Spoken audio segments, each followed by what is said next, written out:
The Adventures of Tom Sawyer in Easy English. Chapter 1. This is Tom Sawyer. Tom, no answer. Tom, no answer. Where can he be? Aunt Polly asked herself. He must be somewhere here. She went to the door, looked out into the garden, and then shouted again, Tom, Tom, no answer. The old lady stood there thoughtfully. Suddenly she heard a sound behind her. She turned round quickly. There was Tom near the cupboard door. There was jam all round his mouth. What have you been doing? Aunt Polly asked angrily. When Tom did not answer, she went on.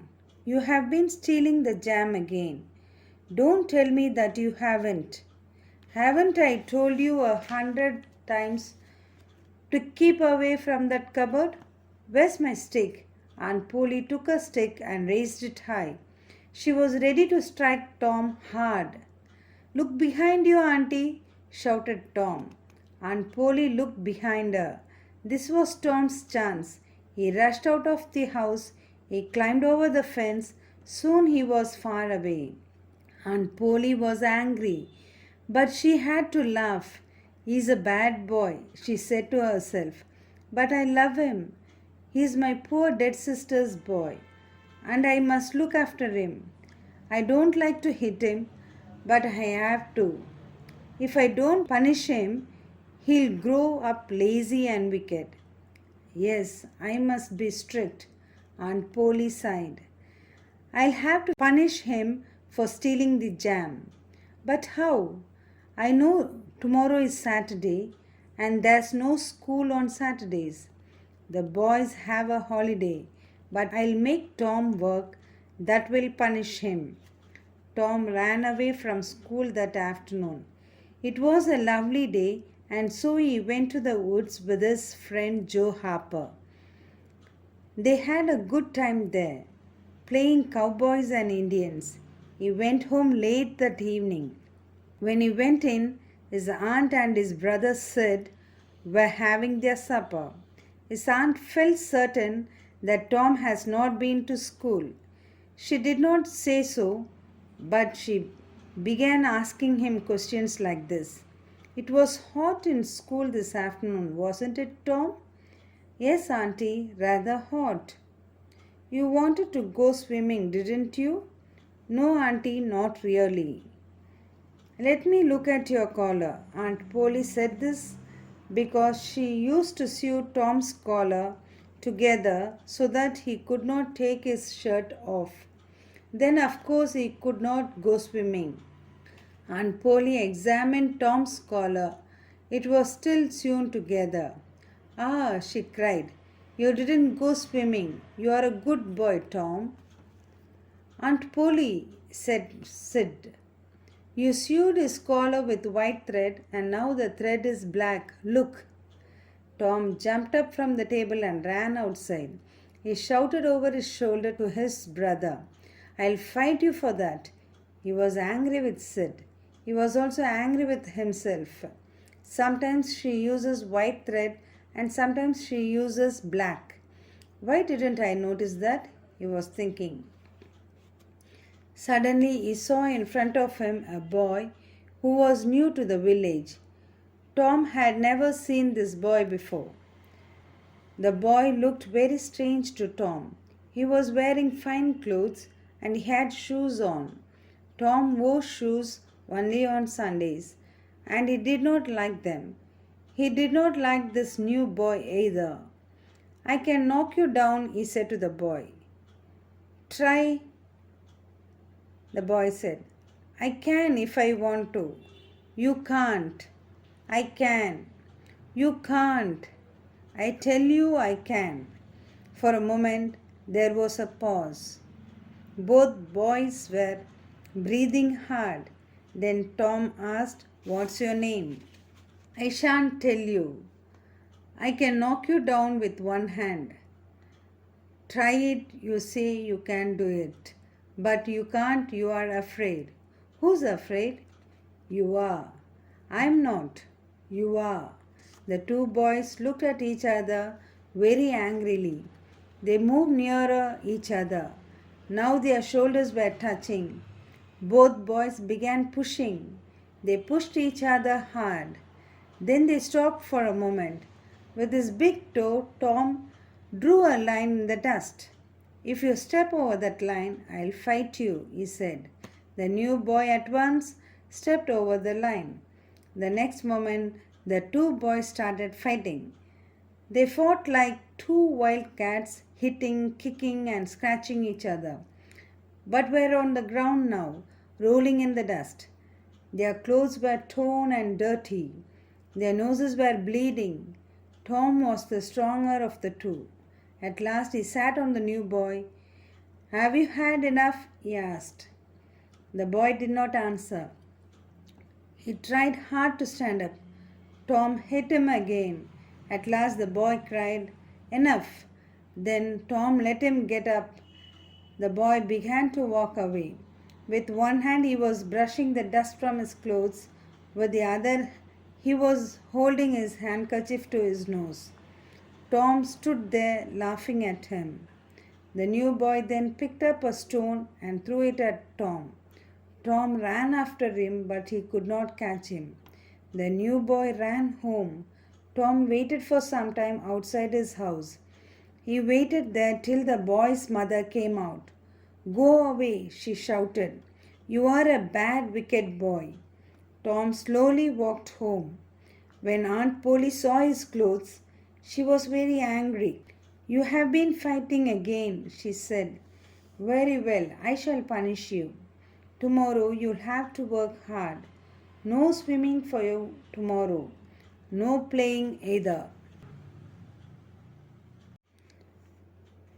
Chapter 2. How Tom whitewashed the fence. The next day was Saturday. The school was shut.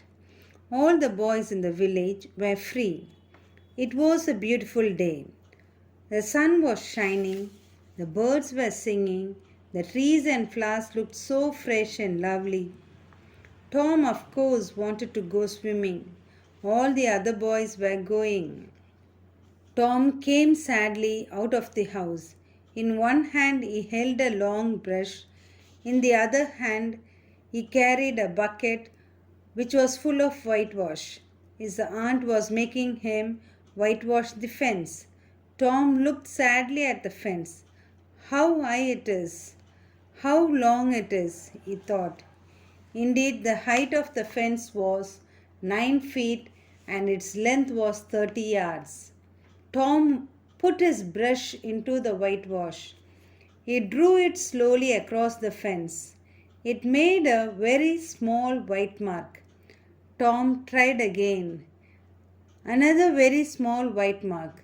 Tom sat down. He sighed heavily. Then Tom saw Jim. Jim was the boy who helped his aunt with the rougher work of the house. Jim was carrying a bucket. He was going to fetch some water from the village pump. The other boys will be there at the pump, thought Tom. Fetching water is hard work, but it's better than whitewashing. So he called Jim. Let me fetch the water while you whitewash this fence. Oh no, replied Jim. The old lady said that I mustn't help you. She said that you must do the whitewashing yourself. I'll give you a marble, Jim, if you let me fetch the water. A marble? Let me see it. Tom held out the marble in his hand. Jim looked at it. He put down his bucket. He took the marble. But Aunt Polly was close behind him. She hit him hard with a shoe. Jim quickly picked up the bucket and went running down the street. Tom picked up his brush and began working hard. Aunt Polly went back into the house. Tom soon stopped working. He sat down again. He took out all the things that he had in his pockets. He had some marbles, some pieces of string, and 2 or 3 broken toys. No one will whitewash the fence for these, he thought. No, I must think of a better plan. He thought and thought. Soon he had an idea. He picked up his brush again. Again he began working hard. Ben Rogers was coming down the street. Tom pretended not to see him. He worked harder than ever. Ben was eating an apple. He looked very happy. He was pretending that he was a big ship and he was rolling like one. He was giving orders in a loud voice and the ship was obeying them. He came up to Tom. He rubbed his eyes. "Why, Tom?" he cried in great surprise. "You're working?" Tom said nothing. He went on with his whitewashing. He looked very interested in his work. "Tom, you're working," Ben repeated. "Oh, it's you, Ben. I didn't notice you. I'm just going for a swim. You don't want to come, do you? You like working, don't you?" "This isn't work," Tom said quietly, and he went on whitewashing. "Not work?" Ben exclaimed. "Oh no, I like it. Whitewashing is fun. You have never whitewashed a fence, have you?" "Well, no, I haven't." For a time, Ben stood there watching Tom. Tom paid no attention to him. All his attention was given to his work. At last Ben said, "Let me whitewash a little." "Oh no, Ben. I am going to make this fence look fine. I have promised Aunt Polly. Besides, it's interesting." "Let me do just a little," begged Ben. "No, I'm sorry, Ben, but I can't. Aunt said that I must do it myself. If you do it, you'll make a mistake. You'll spoil everything. It's looking so nice now." "I shan't make a mistake. I'll be careful. You can have my apple if you let me." Slowly and unwillingly, Tom handed the brush to Ben. Ben worked hard. He soon grew hot, but he went on working. Tom sat there, watching and eating Ben's apple. When Ben had done enough, other boys came along. At first they laughed at Tom as Ben had done, but soon they were whitewashing the fence. Of course, they had to pay Tom before he let them help him. They gave him their best things: 12 marbles, a tin soldier, a key, a dog's collar, the handle of a knife, and 4 pieces of orange. Tom had a lazy time. He did no work, but soon the fence had 3 coats of whitewash on it. Tom had learned something important that day. He discovered 2 important laws. The first was, if a man must do something hard, then that is work. If he likes to do something hard, then that is not work. The second law was, if we cannot get something, we want it badly. If we can get something easily, we do not want it. Chapter 3. Tom is both happy and sad. When the whitewashing was finished, Tom went indoors to tell his aunt. "May I go out to play now?" he asked. "How much whitewashing have you done?" "All of it. The fence is quite finished." "Finished? Let me see." Aunt Polly went outside to see. She was very surprised. She could hardly believe her eyes. "Well, Tom," she said, "you have worked well. You can work when you want to, but it's not often that you want to, is it? All right, go and play, but don't be late home." Aunt Polly smiled at Tom very kindly. She fetched the best apple from her cupboard and gave it to him. Tom ran off. In the street, he met Sid. He threw some stones at him. Then he ran on to the village. Most of his friends were there. The boys divided themselves into armies. Tom was the captain of one army. His friend Joe Harper was the leader of the other. The two armies had a fierce battle. In the end, Tom's army won. Then the boys began to feel hungry and they went home. On his way home, Tom passed the new boy's house. Tom looked over the fence into the garden. He did not see his enemy there, but he saw a lovely girl.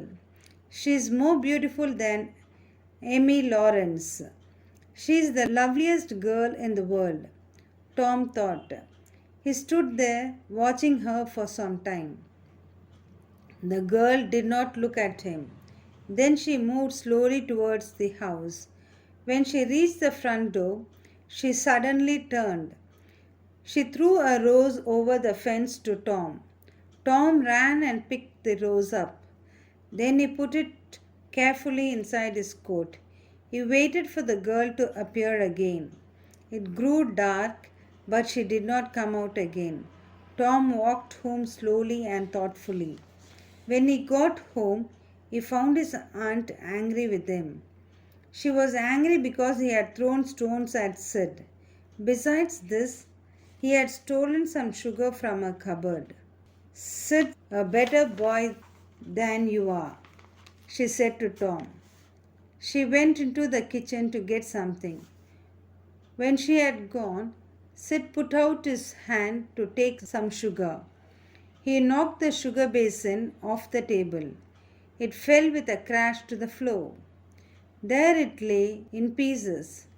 "Ha," thought Tom, "now Aunt Polly will see whether Sid is better than I am." His aunt, hearing the crash, came running in. When she saw the broken basin, she went straight to Tom and hit him hard. "Why are you hitting me? I didn't do it," Tom said. "Be quiet. You are a bad boy all the same," Aunt Polly said. Tom felt sorry for himself. "She'll be sorry about this when I'm dead," he thought.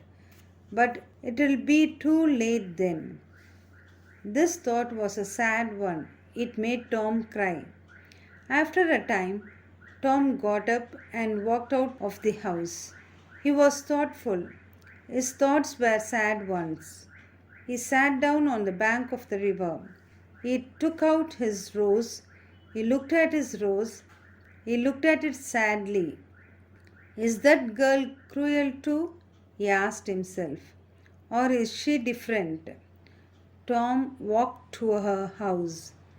It was quite dark, but in one window a light was shining. Was she there? He climbed over the fence. He walked towards the window. In his hand he held the rose that she had thrown to him. "Ha," he thought, "I wish I could die now, here under a window. She will find me here, but I shall be dead. What will she say then? Will she cry for me?" Suddenly a window was opened. Somebody threw a lot of water on Tom's head. Perhaps they thought that Tom was a cat. Tom ran home. Chapter 4. Tom is dying. It was Monday morning. Tom hated Mondays. School began on Monday, and after that, there was a whole week of school. Tom hated going to school. He lay in bed thinking if he were ill, he would not have to go to school. But he was not ill. That was a pity. His head felt all right. His stomach felt all right. He had a loose tooth and that hurt him sometimes. If he told his aunt about it, she would pull it out at once. No, he could not stay at home for his tooth. What could he do? Then he remembered something. A week before, he had cut his toe. Perhaps it was poisoned. If it were poison, that would be serious. That would keep him at home. Tom began to groan. He groaned louder and louder. Sid did not wake up. He groaned louder still. Sid slept on. Then Tom cried, Sid, wake up, I'm dying. He groaned. What's the matter, Tom? Sid asked. Shall I fetch Auntie? No, don't. I'll be better soon. Tom groaned again. Don't groan like that, Tom. How long have you been like this? All night. But it doesn't matter. I know I am dying. I'm glad to die. I forgive you, Sid. I forgive everybody. When I'm dead. Dead? Dead, Sid. It won't be long now. Tell Aunt Polly that I forgive her for hitting me. And please, Sid, will you give my cat to that new girl? Tell her. Sid was already out of the room. He was rushing downstairs crying, Auntie, Auntie, Tom's dying. Dying? Exclaimed Aunt Polly. She turned as white as a sheet. Dying? I don't believe it. She rushed upstairs. Mary, Tom's cousin, ran after her. What's the matter, Tom? Aunt Polly asked in a trembling voice. Oh, Aunt Polly. What's the matter, boy? Repeated Aunt Polly. Oh, Auntie, it's my toe. It's poisoned. Poisoned? Let me see. Aunt Polly put her glasses on and examined Tom's toe. Then she sat down on a chair. She began to laugh and to cry, both together. There's nothing the matter with your toe, she said. Get out of bed. Get ready for school. Tom's groans stopped. Then he said, It's my tooth as well. Your tooth? What's the matter with your tooth? It's loose and it hurts badly. Open your mouth. Tom obeyed. Yes, she said. The tooth is loose. But that won't kill you. Mary, fetch me that strong thread and lump of hot coal from the fire. Oh, cried Tom, don't pull it out. It doesn't hurt now. I can't feel anything and I want to go to school. Ah, said Aunt Polly. Now I understand. All this trouble was about school, wasn't it? You want to go fishing, I know. Oh, Tom, why are you like this? I love you, but you'll break my heart one day. Mary came in with the thread and the red hot coal. Aunt Polly skillfully tied one end of the thread to the Tom's tooth. She tied the other end to the bed. Suddenly, she pushed the red hot coal near Tom's face. Tom pulled his head away. The tooth came out. On his way to school, Tom proudly showed his tooth to the boys. They all thought that Tom was brave. Then Tom met Huckleberry Finn. All the mothers in the village disliked Huckleberry Finn. Indeed, he was a very bad example to all boys. He was too lazy to do any work. His clothes were always old and torn and dirty. He never went to school. He slept anywhere.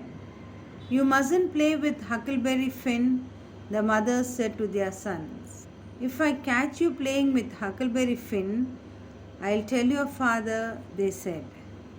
All the boys in the village envied Huck. He never had to wish, he never had to get up early, he could stay up late at night. He could go swimming and fishing whenever he wanted. He never had to go to school. Many boys wished that they were Huck. Tom liked Huck very much. Huck, Huck, Tom called. Hello. What's that? Tom asked, pointing to something in Huck's hand. A dead cat. I'm taking it to the graveyard tonight. The graveyard tonight? Yes, they are going to dig Hoss Williams up. He died on Saturday. The doctor wants his body. Let me come with you, Huck, Tom begged. You can come if you are not afraid. I am not afraid. At midnight, then, I'll call for you. Huck used to call for Tom when everybody was asleep. Meow, meow. He used to call, and Tom used to answer meow. Tom was late for school as usual. When he entered the classroom, the teacher called, Thomas Sawyer. Yes, sir. You are late again. Why are you late this time? Tom was thinking of some excuse. But then he saw the new girl, that lovely girl he had seen in the garden. The desk next to hers was empty. Tom knew that if he made the teacher angry, Mr. Bobbins would send him to sit with the girls. Tom decided to be bold. I was talking to Huckleberry Finn, sir. Talking to Huckleberry Finn? Oh, exclaimed Mr. Dobbins, as if he could not believe his ears. Yes, sir, I was talking to Huckleberry Finn, repeated Tom. Mr. Dobbins picked up his stick. He hit Tom hard several times. It hurt, but Tom stood there bravely. He did not cry. And now, said Mr. Dobbins, you can go and sit with the girls. All the boys laughed at this. Tom walked sadly to the girls' side of the class. He sat down in the desk next to the new girl. He was very happy although he was looking so sad. Tom looked at her. She turned her head away from him. He put an apple on her desk. She pushed it back to him. Tom put it back again. She sat there looking at it. Then Tom began drawing. After a time she whispered, Let me see. Tom showed her his drawing. That's nice, she said. Can you draw a man? Tom drew a man. That's very nice, she said. Can you draw me? Tom drew her as well as he could, but the result was very funny. That's lovely, the girl said. I wish I could draw. I'll teach you, Tom said. When? She whispered. After school, he whispered back. What's your name? Tom then asked. Becky Thatcher. What's yours? Oh, I know, it's Thomas Sawyer. That's my name in school. My real name is Tom. That's a nice name. At that moment, a strong hand pulled Tom's ear hard. Mr. Dobbins pulled Tom up by his ear. He led him to his own desk on the other side of the room. The whole class was laughing loudly. Tom's ear hurt him, but he felt very happy. Chapter 5. What happened in the graveyard? It was midnight. Tom was in bed, but he was not asleep. He lay there half awake and half asleep. Once he heard a dog bark far away. Then he heard the meow of a cat. Was it a dream or was it real? Meow, meow. It was not a dream, it was Huck. Huck was calling him. Huck was there waiting for him. They were going to the graveyard. Very quickly and very quietly, Tom dressed himself. He climbed out of the window. He walked carefully along the roof. Now and then he called, meow, meow. He jumped down to the ground. Tom and Huck then started on their walk to the graveyard. The graveyard was about half an hour walk from the village. It was on a hill in a very lonely spot. Round it was an old broken fence. The graves were very, very old. Wooden crosses marked the graves. The wooden crosses were so old that they were falling down. Grass was growing everywhere. When the boy got there, a light wind was blowing through the trees. The sound of the wind was very sad.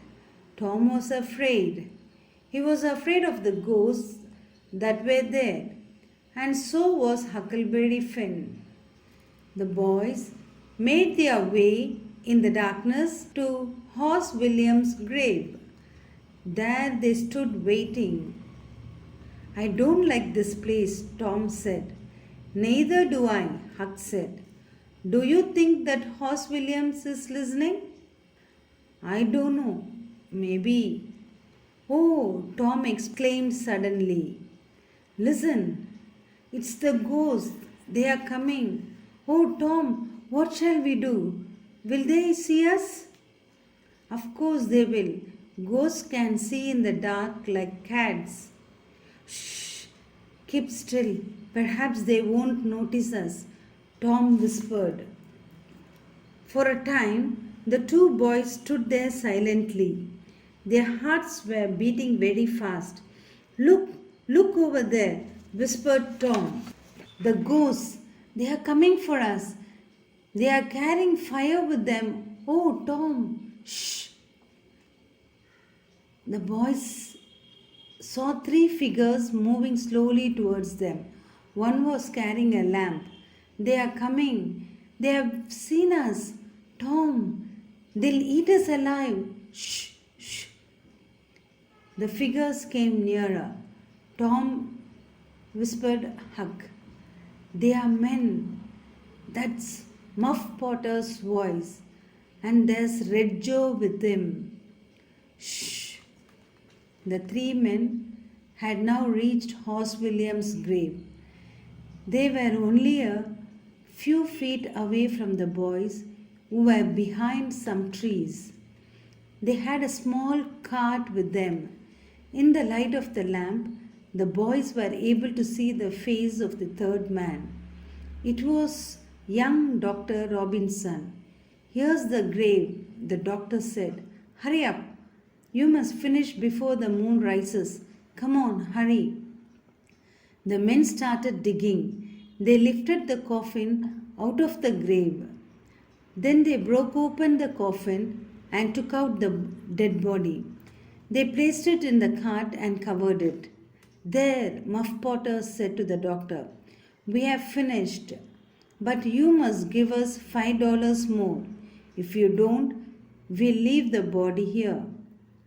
But I have already paid you, the doctor said.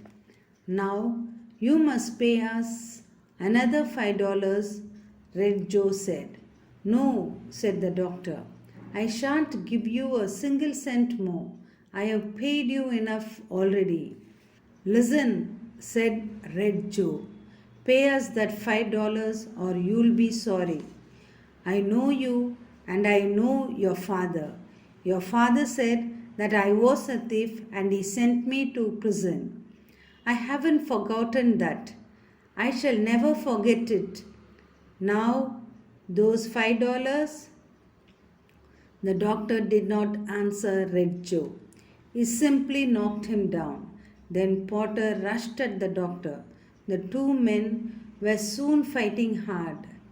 Red Joe jumped up. He picked up Potter's knife, which had fallen from his belt. He waited for the right moment to strike. The doctor picked up a board from the grave. With this, he struck Potter a hard blow. Potter fell down to the ground. Then Red Joe rushed at the doctor. He struck at the doctor with Potter's knife. The knife went deep into the doctor's chest. He fell to the ground dead. By this time, the moon had risen. The boys saw the terrible fight clearly. Then the moon went behind a cloud and the boys crept away in the darkness. When the moon came out again, Red Joe was standing over the two bodies. He bent down and took some money from the doctor's pocket. He put the knife into Potter's right hand. After a time, Potter moved. He groaned and then he sat up. He looked round him. He saw the doctor's body. Then he saw the knife in his own right hand. He dropped it at once. "Oh, Joe, what have I done?" he asked in a trembling voice. "You have killed him, Muff." "Killed him? I? But," Muff rubbed his aching head, "I can't remember. I just can't remember. We were talking about those $5. Then there was a fight. Yes, I can remember that. Then he hit you with a board. You struck him with your knife. He knocked you down, but you killed him, Muff." "I was drunk," Potter said. "I didn't know what I was doing." "You won't tell anybody, will you, Joe? Promise you won't tell. Promise." Potter fell on his knees in front of Red Joe. He begged him again. "Promise me, Joe. Promise you won't tell." "I won't tell," promised Red Joe. Muff Potter began crying like a little child. "Stop that," cried Red Joe angrily. "Come on, let's go. Let's get out of here. You go that way, I'll go this." Both men ran away from the graveyard, but Potter's knife was still lying at the side of the dead doctor. Chapter 6. Tom and Huck are very much afraid. Tom and Huck ran like hares back to the village. Both were very frightened. They rushed inside an old barn. They barred the doors and threw themselves down on the floor. They lay there for some time, breathing heavily. When Tom got his breath back, he said, "Oh, Huck, wasn't it terrible? The doctor's dead. Dead. And somebody will have to hang for it. Shall we tell Huck?" "Tell. If we do, Red Joe will be after us. He'll kill us as well." "Yes," Tom's voice trembled as he spoke. "Let Muff Potter tell," Huck said. "Yes, you are right. Let Muff tell. We mustn't say anything. Huck, we must swear that we won't say anything. We must write it down and sign it with our blood." Tom took a piece of wood and wrote these words on it. "Huck Finn and Tom Sawyer will say nothing. Let them die if they do." Then each boy pricked his thumb and pressed a little blood from it. With this, each signed his name.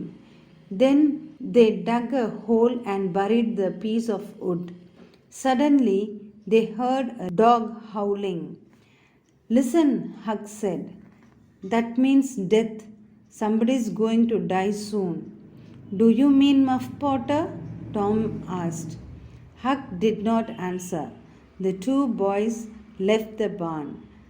They walked towards the dog. They found the dog standing at the side of a sleeping man. The man was Muff Potter. The dog went on howling. "Muff will die soon," Huck said. Tom ran home. He climbed into his bedroom through the window. He thought that Sid was asleep, but Sid heard him. The next morning, Sid told his aunt that Tom had been out that night. The next morning, when Tom went downstairs, his aunt asked him no questions.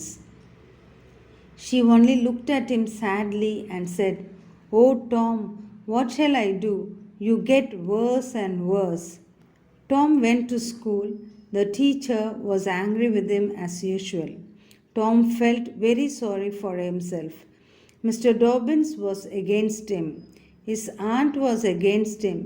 Perhaps Red Joe was after him. Worst of all, Becky would not speak to him.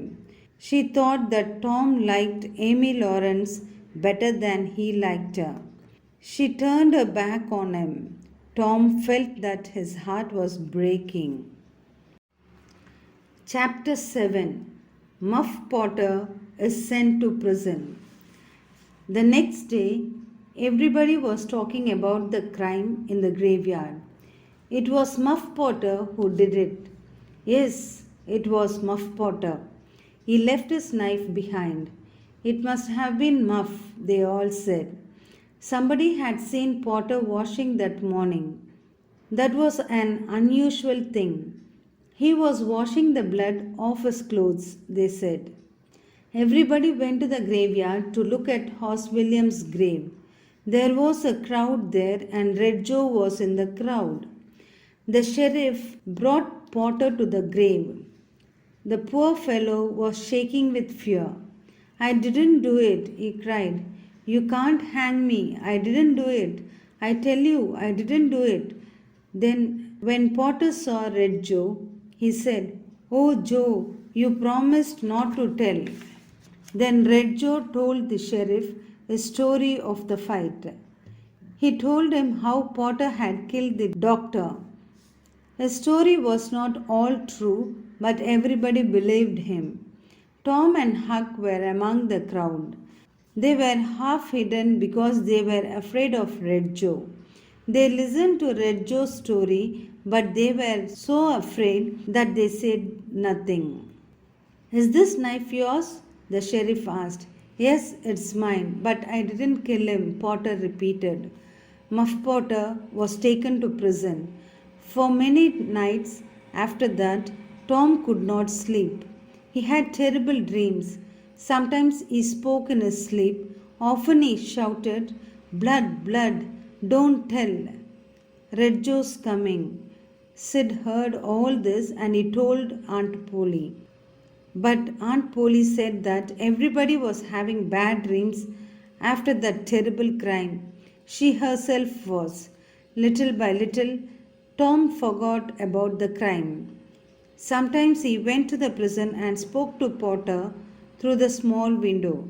He took him tobacco and some sweets. He felt very sorry for the poor Muff, and so did Huckleberry Finn. Chapter 8 New Medicine for Tom. Tom was not feeling well. He could not sleep as well as he used to. He could not eat as much as he used to. He did not want to run away from school. Sometimes he did not want to play. He was troubled and sad. He was worried over Becky. For some time, she was absent from school. Perhaps she was very ill. Perhaps she was dying. Tom was filled with sad thoughts about her and about everything. The boy is ill, Aunt Polly thought. I must give him some medicine. Aunt Polly was fond of all kinds of medicine. She had a lot of books on this subject. Her newest idea was this. When a boy was ill, he must bath in cold water every day. And so, every morning she made Tom stand outside in the yard. Then she threw ice cold water over him. After that, she wrapped him in a wet sheet and made him lie in bed. Tom did not get better, he got worse. Aunt Polly tried a new idea. She threw hot water over him instead of cold. That did not help Tom either. At this time, Aunt Polly heard about a new medicine. It was called painkiller. It had the taste of fire. All the same, Aunt Polly made Tom drink it. 3 spoonfuls each after every meal. Tom hated it. When his aunt was not looking, he quickly poured the medicine into a hole in the floor. Tom was busy doing this one day. When the cat came in, Tom poured some of the medicine into its mouth. At once it jumped high into the air. It started dancing on its back legs. It rushed about the room, breaking everything in its path. It ran after as if it were mad. Tom laughed and laughed. It was a long time since he had laughed so heartily. Aunt Polly heard the noise and came rushing in. What's the matter? Tom could not speak for laughing. At last he pointed and said, Look, Look at the cat. What's the matter with it? You have been giving it that medicine. I don't know, said Tom, still laughing. Aunt Polly saw the bottle of painkiller, the spoon, and a saucer. She guessed the truth. Tom expected his aunt to be angry. To his surprise, she was only thoughtful. It's not a medicine for cats, she said. Perhaps it's not a good medicine for boys. You needn't take any more of it, Tom. This was good news for Tom. He began to feel better. He felt better still when Becky came back to school. She had been ill. Now she was quite well and lovelier than ever. But Becky was still angry with Tom. She was jealous of Amy Lawrence. She would not speak to Tom. She did not even look at him. All the same, Tom felt happy whenever he saw her. Chapter 9. Tom becomes a pirate. Tom was feeling angry. He was angry with his aunt, with his teacher, and with Becky, who still refused to speak to him. I shall run away, he thought. Yes, I'll run away and be a pirate. When I'm famous and rich, I'll come back. Then perhaps they will all be kinder to me. They'll be afraid of me. He met his friend Joe Harper. Joe was looking very angry too. What's the matter, Joe? My mother whipped me again this morning. She said that I was a wicked boy. Why did she say that? She said I had stolen the cream. I didn't even touch it because I don't like cream. But she said I had stolen it. She wouldn't believe me when I said I hadn't. Let's run away, Joe. That's a good idea. They will all be sorry then. Let us ask Huck to come with us. Huck liked the idea of running away, and so the three boys collected some food. At night, they sailed down the river on a raft. They landed on a little island called Jackson's Island. There, they made a camp. They sat in front of a big fire and ate meat and fish and bread. They ate a great deal and felt very happy. Ah, this is the life for me, Tom said. We don't have to go to school. We don't have to wash. We don't have to get up early. We can go to bed as late as we like. We can go swimming and fishing whenever we want to. Yes, agreed Joe. A pirate's life is the best of all. We will always be free. What other things do pirates do? Huck asked. Well, explained Tom. Pirates sail the seas in a big ship with a black flag on it. That flag frightens everybody. Pirates capture other ships and take a lot of gold from them. They carry this gold to a lonely island like this one. They bury it there. Nobody knows where the gold is hidden except the pirates. The boys talked on and on till they grew tired. Then they fell silent. Tom started to think of his Aunt Polly. He began to feel sorry for her. Joe began thinking about his mother. Was she crying because he had not come home? Even Huck began to feel a little sad. But after a time, they all fell asleep. Chapter 10. The Secret Visit. The boys woke up late the next morning. They could not find their raft. The river had carried it away during the night, but that did not trouble them. They made a fire and cooked some meat, fish, and eggs and ate a big breakfast. After that, they went swimming. After swimming, they walked round the island. They went swimming again. They cooked a big lunch. They ate a lot, but they did not talk very much. All of them were growing homesick, but they did not say so. They were sitting thoughtfully over their lunch when suddenly they heard a noise. It came from the river and they ran to the bank to look.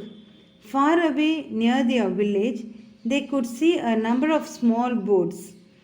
They are looking for somebody, Tom said. Yes, Huck said. When Bill Turner was drowned, they looked for his body for 2 days. Whom are they looking for now?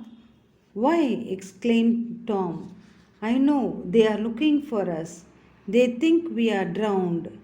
This pleased the boys. It made them feel important. Tom thought, now Aunt Polly will be sorry, and so will Becky. Perhaps they are crying. The boys sat there watching the boats for a long time. When it grew dark, the boats returned to the village. The boys went slowly back to their camp. They cooked some fish and had a small meal. They talked about the boats. They talked about home. Shall we go home now? Joe asked. No, said Tom at once, and Huck said no. But in their hearts they all wanted to go home. That evening, when Joe and Huck were asleep, Tom swam across the river. He reached the village and made his way to his aunt's house. He reached it at about 10:30. A light was burning in one window. Through the window, Tom could see his aunt, his brother, his cousin Mary, and Joe Harper's mother. They were talking and did not see him. He crept inside the house and hid himself under his aunt's bed. Shut the door, Sid, Aunt Polly said. The wind will blow the candles out. Sid shut the door. Aunt Polly went on speaking. Ah, she said, poor Tom. Where is he now? She began to cry. He wasn't a bad boy, really. I know that I punished him very often, but he was a good boy. He was naughty sometimes, but he was never a bad boy. She was crying loudly while she was speaking. Mrs. Harper was crying too. My Joe was a good boy, she said. I had to whip him sometimes, but he was never a bad boy. Perhaps I was too hard. Tom wasn't a good boy, Sid said. Oh, Sid, how can you say that? Said Aunt Polly. He was always good to me. Perhaps I punished him too often. I was wrong. I hope the good God will forgive me. Aunt Polly went on crying. They were all crying except Sid. Under the bed, Tom was also crying. He wanted to come out and show himself to his aunt, but he stayed there listening. He was listening while they were talking. Everybody believed that the boys were drowned. The river had carried their raft to the village. Everyone thought that the boys were dead. The funeral service will be held on Sunday, said Aunt Polly. Mrs. Harper went sadly home. Aunt Polly went to bed. When she was asleep, Tom crept out. He kissed his aunt and then he crept out of the house. He went back to the camp on Jackson's Island. On the way, he was thinking of the funeral service on Sunday. He was making a plan for that day.